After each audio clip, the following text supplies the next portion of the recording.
Vandy's defense can look across to the other side of the ball to stop Tech's offense. What does that mean?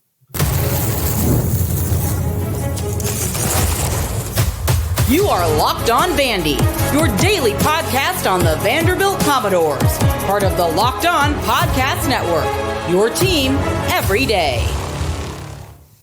Hey, welcome into the Locked On Vandy podcast on the Locked On Podcast Network. I'm your host, Corey Burton. Thanks for making Locked On Vandy your first listen every day. We're free and available wherever you get your podcasts and on YouTube as a part of the Locked On Podcast Network, your team every day. You can start the season with a big return on FanDuel. New customers can place a $5 bet and you'll get started with $150 in bonus bets if you win your first $5 bet. So just visit FanDuel.com to get started. So Vandy Hoops starts 9-1. They're already matching last year's win total. The transfer portal is raging on. Vandy has a few visitors lined up. However, Vandy is preparing for a bowl game. And Clark Lea has a tall task in stopping Haynes King in this Yellow Jacket offense. But all he has to do really is just look across the other side of the ball to prepare. So what does that mean? So here's what it means, okay? Tech's philosophy and what they want to do offensively is very similar to Vandy, okay? Because what Buster Faulkner wants to do for Georgia Tech is he wants to control the ball, he wants to control the line of scrimmage, and he wants to be able to take shots down the field. Now, they probably have a little bit more of advanced passing attack than what Vandy has. Vandy is more predicated on option runs and really just trying to nickel and dime you in the passing game with some short RPO stuff. And Tech has plenty of that as well, but I think Tech is a little bit more vertical in their passing game than Vandy is. But what do I mean by all Vandy's defense has to do is look across the other side of the ball? So what that means is if you do a really good self-scout, I think you can get the foundational pieces to stopping Georgia Tech's offense. And really all you have to do is prepare for specific players and how those specific players are used within the scheme. So the key to it all is this. Georgia Tech wants to spread you out. They want to move you around. They want to put you in conflict. They want to mess with your reads pre-snap. They want to create conflict amongst these defenders, especially linebackers and especially edge guys. Sometimes they like to pick on the safeties as well. If they can get them rolling downhill and shoot a shot in behind them, they will certainly take advantage of that. But Haynes King is a veteran as far as being able to dissect what you want to do, right? Defensively, he can look over and say, all right, he's coming. Okay, when they give me this look, it means they're going to do this certain thing. They're going to be in this certain coverage. They usually give you this front and they match this coverage with it. Like, he's advanced in his knowledge of that, right? And so what you have to do with a guy like Haynes King is pre-snap, you have to present different looks. So you have to be able to be almost as flexible and almost as fluid and and have almost the same amount of movement as they do, right? They move, you move. It's kind of like a chess match a little bit. So they're gonna force you to really see how structurally sound your defense is. They're gonna see just they're gonna test the integrity of your coverage. Is it good? Is it going to hold up? And they're gonna make individuals make snap decisions. And when individuals make snap decisions, a lot of times that doesn't work out very well for the defense, because next thing you know, here we are, big play after big play after big play. And next thing you know, it's Tech has ran 4 plays and they've moved the ball 75 yards and they're knocking on the door to the end zone. And they're very potent and they get in a rhythm and they're hard to stop. Haynes King also is an elite runner. He's really good at the quarterback designed runs, especially the draws, the RPO draws and things like that. He's a really good runner in the zone read scheme as well. He scored a touchdown against a lot of people, but most recently he scored a touchdown against Georgia on a zone read, whereas Georgia really should be more disciplined in stopping that, but they weren't. So he was able to score on that and waltz in untouched almost. He was able to get some tough yards. He took a beating the second half of the season. He missed some action. They had to go to a 2-quarterback system just to preserve him so he could stand upright to finish the season. So that takes a toll on you, but they are effective in calling the quarterback design runs. I think situationally they do a really good job of hitting those when you're least expecting it, hitting those in non-traditional situations to where it's like, okay, 1st and 10 or, those kind of things. Like they might hit you with a quarterback draw on a 3rd and long, and he might rip it off for big yards because it's against tendency. They may present different looks. Like a lot of times when you get quarterback design run, you get a lot of bodies in front because conventional wisdom says, hey, we want to protect this guy. But there's times where, it's spread out and he takes off. There's sometimes where it's condensed formations and he runs zone read and he's out the back door. Things like that just really kind of throw teams off. And what you got to do when you're defending Tech is you have to understand that. And to understand that is really just to understand the other side of the ball on your own team, because that's exactly what Vandy wants to do. They do it in a slightly different way. I made the analogy of like, hey, when Vandy looks in the mirror, they see Georgia Tech, right? But really they see themselves, but dressed differently, right? Because Georgia Tech and Vandy are very, very similar. They're not the exact same, so they're not looking at a direct reflection in the mirror. It's almost like one of those weird movie instances where you look in the mirror and you see like a different version of yourself, but it's still you. That's what Georgia Tech is when Vandy looks in the mirror. They see a different version of themselves in Georgia Tech. And I imagine if you ask Georgia Tech the same question, they would say the same thing. Both teams want to be super physical on defense. They don't tackle well in space. They're very similar in what they want to do on offense. They have slightly different ways of getting to that concept, but for the most part, that's what they want to do. So what Georgia Tech's going to force you to do, they're going to force you formationally to line up and to get there quickly and to make quick decisions, right? They're going to force you to think on the fly because they're going to move your aiming points. They're going to move your reads. You're going to get settled into who you think is number 1, number 2, number 3. You're going to get settled in on what you think they're doing, and boom, next thing you know, they've scattered some guys, and all of a sudden it's completely different, and you lose your reads. Veteran teams that had success against Georgia Tech was able to maintain the integrity of their coverage. They were able to play certain things where it didn't really matter necessarily who number 1, number 2, number 3 were. A lot of times you play that match zone, you key in on one guy and you say, okay, well, when they present this look, we're going to key here, we're going to check to this. And if you have good communication, you can typically get yourself out of some tough spots in that regard. But to me, the biggest thing fundamentally for Vandy, and this has been the case all year, but they're going to get exploited again if they don't do this very well, and that's tackling in space. Fundamentally, I think if they can tackle in space, they will erase a whole lot of things that Georgia Tech will be able to do, because Georgia Tech, when they snap the football, if they can put you in space, in conflict, and in a position to where, hey, you might have a guy there, but you're only going to have one guy there, and you got to make that tackle. And Vandy's shown that they're hit or miss on that. They sometimes they make, against Texas in the second half, they started making those plays out on the perimeter. Against Alabama, they were making those plays more times than not. Against Virginia Tech, and all 6 of their wins, they tackled well in space, or well enough in space in some regards. They tackled really well in space against Missouri. They just couldn't stop the deep shot against Luther Burden, which not many people can. So there's a scenario to where teams continue to test you.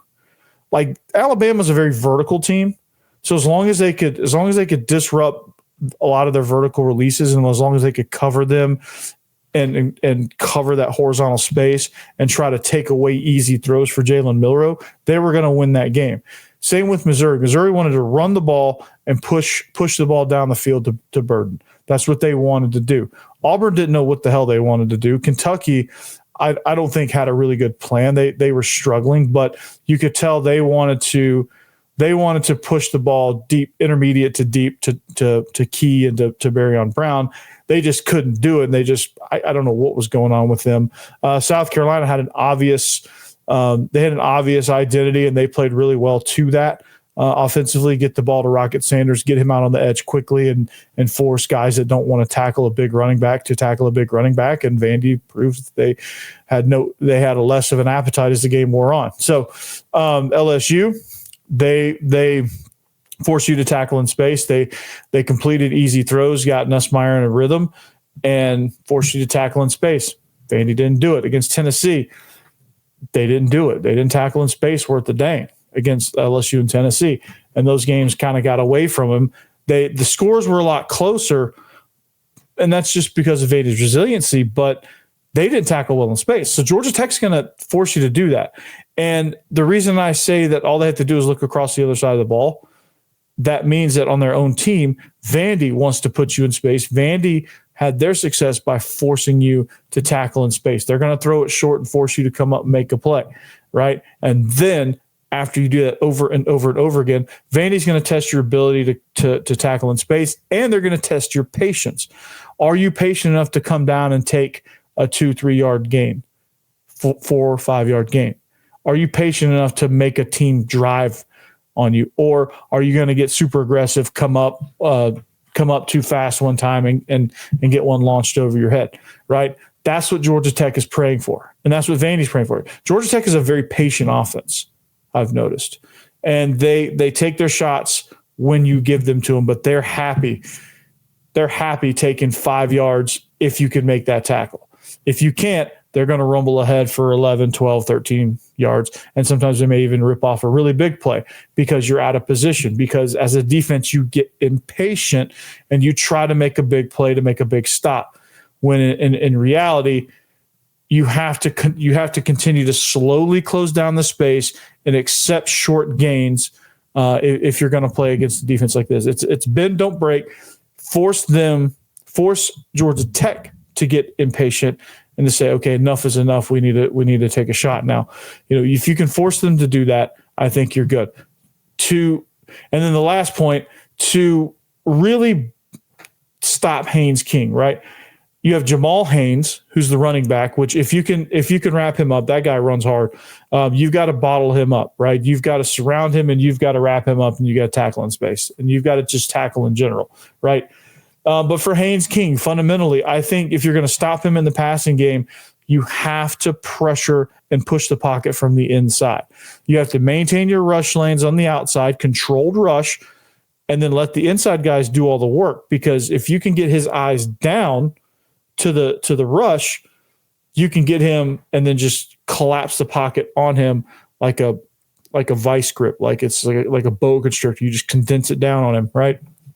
And it may start off where you're going to force him to make some throws from a collapsing pocket to where he has nowhere to go, because quarterbacks get very claustrophobic. They try to step into a throw that's just not there. So that's going to be very important for Vandy's defense to be able to do those things. But I'm excited to see kind of what the game plan is. This is, like I said, this is going to be a really fun game because both these teams are very, very similar. So, but there's a lot of stuff going on in the portal. For Vandy, I think there's some exciting things that are starting to happen. So we'll talk about that, and we'll talk some hoops later on. We'll do all of that next.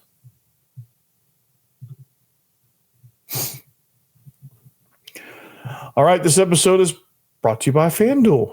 Get ready to tackle NFL action with FanDuel, America's #1 sportsbook. Because right now, new customers can bet $5 and get $150 in bonus bets if you win. The FanDuel Sportsbook app gives you everything you need to place live bets on the NFL all in one place. So when you get a hunch in the middle of a game, you can check out the latest stats, view live play-by-play, and so much more on the same page where you place your bets. So just visit FanDuel.com to join today. You'll get started with $150 in bonus bets if you win your first $5 bet. That's FanDuel.com. Never waste a hunch. Make every moment more with FanDuel, an official sportsbook partner of the NFL. Also, do you like waking up feeling good in the morning? Do you have any sort of pain that's happening in your neck, your shoulders, your knees, any of your joints that you want to get relief? Do you just want to increase your overall health? Well, the Joint Chiropractic is the place to go. They have 900 locations nationwide, so choose the nearest one to you. choose the most convenient one. For me, it's Bellevue, Tennessee. Dr. Nolan took care of me my first time that I went, and it's amazing, dude. I felt really good. Like I said earlier, I floated out of there. So they do a lot of great things. They evaluate you every single time, see what's new with you, see if there's any sort of new things that popped up that they need to take care of, or if it's just, hey, I just need some relief. I'm a little tight, been sleeping a little wrong, things like that. Like, they will customize their treatment. It's not a one-size-fits-all type deal. So the Joint Chiropractic, man, like I said, 900 locations nationwide. Visit the one nearest to you. It's a great deal, I promise. And while you're at it, especially on the weekends, but if you're somebody who likes to go out for a good breakfast sandwich, Creve Hall Bagel Company is the way to go. All right, they're over in Creve Hall. So for me, it's a bit of a hike, but it's completely worth it. My son, we load up on some frozen bagels for him because he eats them throughout the course of the week. And obviously we don't have time to get over there every single day of the week. So we stock up on the frozen half dozens, and he loves it every single morning. My wife and I, we split 2 bagel sandwiches. We bacon, egg, and cheese on cheddar and a cinnamon sugar with maple walnut schmear. We split those, and it's delightful. They have all the great drinks if you're into coffee and lattes and chai teas and all that stuff. That's not my thing, but I'm odd in that regard. So Creve Hall Bagel is where it's at. They got plenty of selection. The crew is phenomenal. The staff is outstanding. The atmosphere is great. Such a positive environment and such great food. So just make sure you check them out. Creve Hall Bagel Company. Look them up and make that happen for yourself. All right, thanks for making Locked On Vandy your first listen each and every day. If you want a second listen, make sure you check out Locked On SEC. We squatted it up, man, and it's going to drop this Thursday, so that's going to be a lot of fun. We talk college football playoff. A lot of opinions being thrown around, but it was a lot of fun. But speaking of fun, portal chatter, because the transfer portal is making college football fun because it's so much movement. So many guys are jumping in the portal with NIL. So many people are looking for deals and things like that. So, man, it's amazing, and it's changed the face of recruiting as we know it. Because it used to just be, hey, you sign your 25 to 28 guys, you bring them in, you develop, and you work them up the depth chart. Maybe 3 guys would transfer every year to make room for the new batch, but it's like you cut your roster in half every year and say, okay, we're going to replace half the roster. So for fans, it's a little helter-skelter, but for the overall quality of your team, it's good because you can replace positions of need, and you can really get good quick with experienced guys. But as far as fans knowing who and relating to the players, it's going to be more like professional sports leagues where you don't really ever relate to many of the players, because they're just, as soon as you relate to them, they're gone. As soon as you buy their jersey, boom, they're gone, right? And so that's just kind of the other side of the coin, so to speak, and it's just an unfortunate side effect. But I got a few visitors here, some really good positions of need.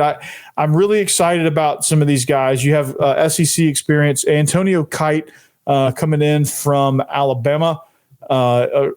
Not Alabama. He's coming in from the state of Alabama, but Auburn, not Alabama. So I apologize for misspeaking there. But he's somebody that he redshirted, didn't get a ton of play, but he is somebody.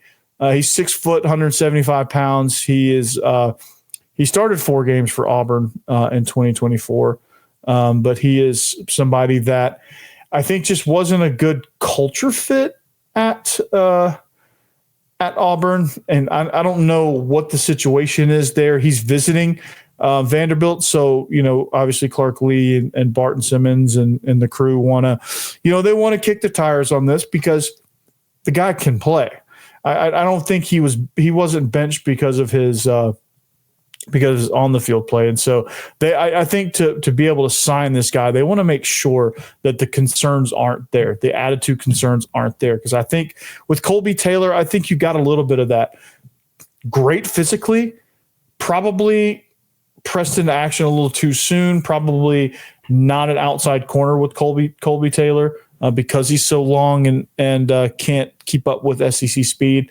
I think he was a little bit out of position, but nonetheless, they're going to kick the tires on this guy and make sure that he doesn't become a problem. Make sure that he's not a walking 15-yard penalty, or making sure that, hey, if you do get coached hard, you're not going to walk off the field and have a dust up and all of that. So this will be an interesting one to watch. It certainly will be a good fit football wise. Just got to see if it's a good fit culture wise. Also on the defensive side of the ball, I know the list has, if I'm going by order of the list, we have Andrew Rosinski, but CJ Hurd from Florida Atlantic, he's a freshman. He's the leading tackler for FAU. Coming in at the safety position, again,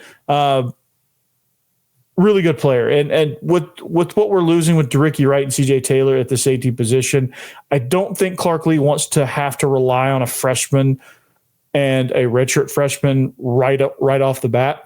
I mean, Dante Carter is going to be really good. He's going to be a special player. I've said that from day one. I still believe that. But he needs somebody to play next to him because Randon Fontenette's not going to play deep safety. We know that. And Randon Fontenette, whatever role, he needs to stay in that role. He doesn't need to change. So if they can go get CJ Hurd to play alongside of Dante Carter, they can have two really good deep safeties back there. And then you get Carson Lawrence and you get Devin Chandler in there as well to kind of play a rotational role and just kind of see who takes over at that position. So I'm really excited to kind of see how that unfolds there at the safety position. You got Maurice Hampton as well back there that's coming back, and you've got some other guys on the roster that could contend for playing time as well. But CJ Hurd, I think if he's planning on visiting Virginia and Vanderbilt, so if Vanderbilt can land him, that'll be another good addition, experienced addition to the safety room, to the safety position in the DB room. So that'll give Dante Carter somebody to play off of, somebody a little bit more experienced, and they're kind of coming into the same level of experience, really. But Dante Carter didn't play in as many games as CJ Hurd, so that'll be a fun addition there. And then, of course, offensive line, man, you always need offensive line. They're going to need plenty of offensive line. So does every guy need to be a starter? I saw that point being made. No, every guy does not need to be a starter. I think you do need some guys that could be a rotational guy, could be a depth guy, could be a, hey, let's bring him in and put 10 more pounds on him and really just kind of develop him. And, he's a guy that has a high ceiling and can get there quickly, but just probably isn't quite there yet. That's Andrew Rosinski. He's 6'6". His rivals profile lists him at 280. He's probably around 295, 300, if I had to guess, after being in Chapel Hill for a year in a college strength and conditioning program and a nutrition program. So I think when it's all said and done, he'll probably be playing at about 315, 320 as a tackle. And I think he can maintain that weight without losing any speed, which is what you want when you're going against Dylan Stewart and Kevin Kennard at South Carolina. You need a guy that has a little bit of mass, but also has great feet as well. And I think Andrew Rosinski is somebody that can be both if with some development. And he's somebody that I mean, he could come in and contend for a starting job. I mean, Vandy has a need for a strong tackle and a quick tackle. He could come in and be a factor at the quick tackle, perhaps right away, if he has good enough feet and he has enough mass to be able to sustain in the SEC. But that's that's a conversation. Just get him on campus, get him signed, and we can figure out what to do with him. But those are three guys that are confirmed visitors for Vandy. So we got Vandy hoops, man, 9-1, and we had a few guys make the All SEC team as well. Congrats to those guys, but we'll talk about all that next.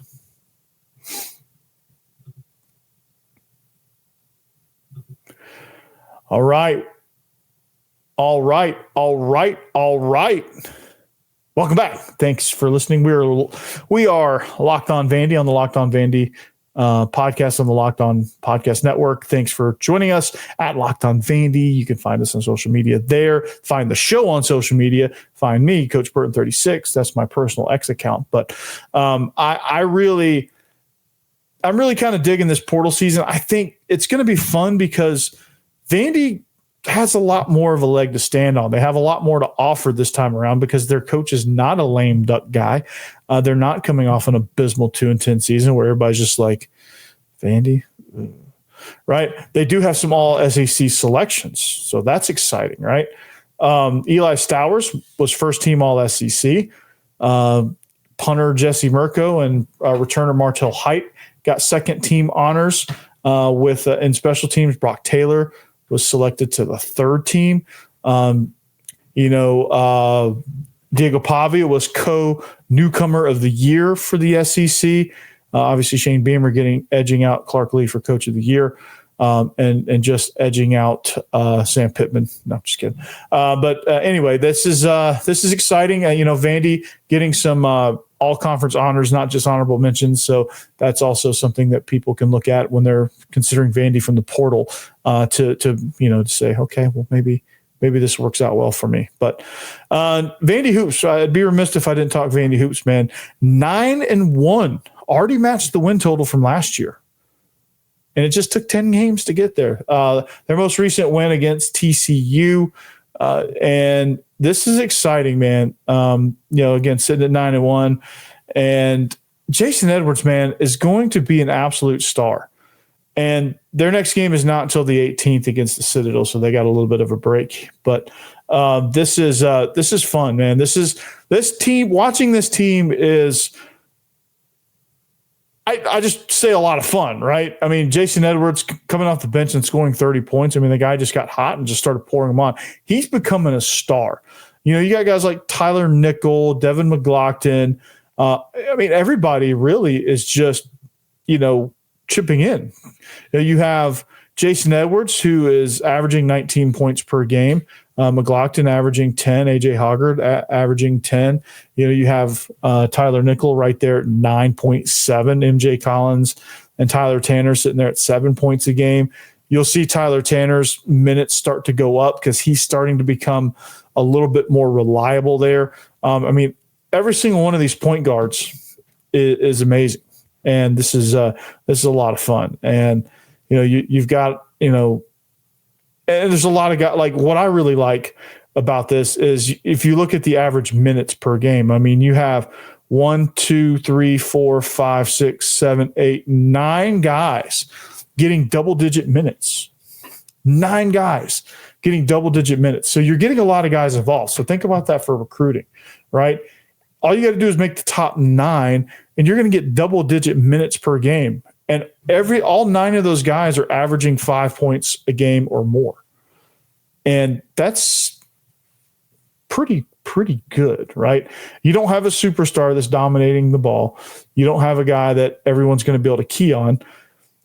You have 9 guys that can contribute that are good enough to contribute double-digit minutes per game. That's outstanding. That's blitzkrieg type basketball. That's straight get after you. So I'm very excited to kind of see how this season plays out for Vanderbilt. I think they close out the non-conference portion with Citadel, Austin Peay, and New Orleans before launching conference play on the road at LSU, then Mississippi State, Missouri, South Carolina, and then Tennessee, who's they have a tough gauntlet middle of January with Tennessee, Alabama, and Kentucky, 1, 7, and 5, and then Oklahoma, Florida, get a break versus Texas, and then you go Auburn, Tennessee, Kentucky, and Ole Miss, and Texas A&M. The SEC, breaking news, the SEC is good at basketball. I don't know if you knew that or not, but the SEC is good at basketball. This is insane. And this is, again, this is a really tough schedule. We're going to see how they kind of shake out, but they play a different style of basketball, and I love it. I think it's a one where you can't really key in your defense on just one guy. I think you stop Jason Edwards, you have a good chance, but the other guys can hurt you too. Vandy can, they can get on some runs and they can really kind of attack you. And this is kind of something that, to me, Mark Byington comes into these, historically in his scenario, historically in his coaching career, he's come into really bad situations. And you struggle through the first year because you're just trying to establish yourself. But I think he's ahead of schedule, honestly. I think this team, if you had told me this team last year, I say that, but this is a completely new team that they built through the portal. But nonetheless, if you'd have told me this team would go 9-1 in their first 10 games with wins over TCU, Virginia Tech, and Cal, and a good program in Seton Hall, I would tell you you're freaking crazy. I would tell you you would have lost all of those games except maybe Seton Hall. And your leading scorer is Edwards most of the games. McLaughlin was your leading scorer.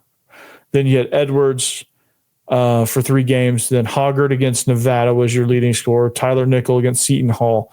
And then Edwards for the rest of the season. He's been your leading scorer. 17, 18, 16, 26, 23, 19, and 30. And I think it's all off the bench too, which is outrageous to me.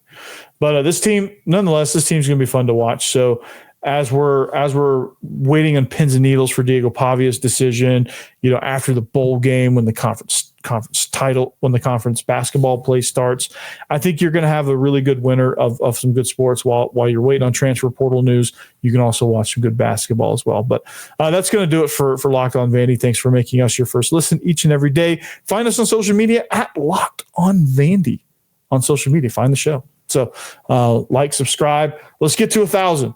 I want to be at 1,000 by the end of the school year because I'm a teacher. So by June 1st, I want to be at 1,000. So I'm a touch over halfway there. So let's continue to push. If you know somebody who's not subscribed, get them to subscribe. If you're an opposing fan, subscribe. Just come back.